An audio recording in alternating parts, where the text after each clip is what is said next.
And I was pretty low because I was tired and I had been sick. And I prayed without really thinking about it for a man that was blind. And I laid my thumbs on his eyes. After I had prayed, I pulled my hands away from his eyes and I saw his eyes change.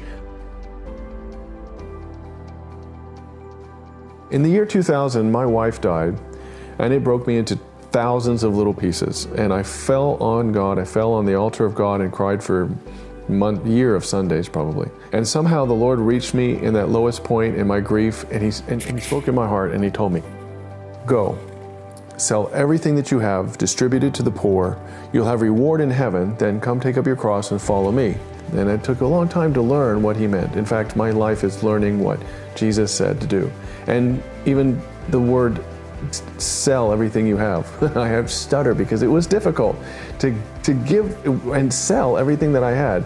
It took me 7 years. And as I was doing it, my business grew and grew until it became the biggest business of its kind in Las Vegas.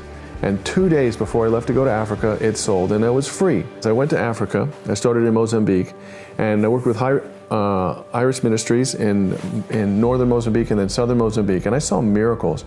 I want to tell you about a story, that my favorite story that I've ever told, ever experienced. It was about the first time I saw the blind see. And it was late in the evening.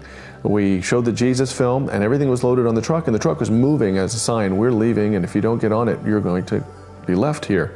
But I was still praying, and I prayed for someone who wasn't healed, and it was a couple of ladies, and they were laughing at me. And I was pretty low because I was tired and I had been sick.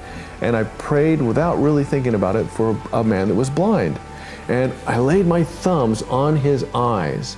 After I had prayed, I pulled my hands away from his eyes, and I saw his eyes change. They were cloudy and gray, kind of white maybe, but I saw them go totally clear, like a brand new marble. It was like a brand new brown marble, and where you could see the little things inside. They looked like little waves or something inside. Not a tiny scratch. It was just amazing. And after I'm seeing this, I'm realizing what happened. And he was standing next to the chief who testified that the man had been blind for many years. I don't know. I think he was probably about 30, but he looked about 40. He looked like he really was aged. But I don't know if the chief told me exactly how long, but maybe 20 years he had been blind. I'll never forget it. Peter talks about the genuineness of your faith. And I think a faith that is built on what you see is weak.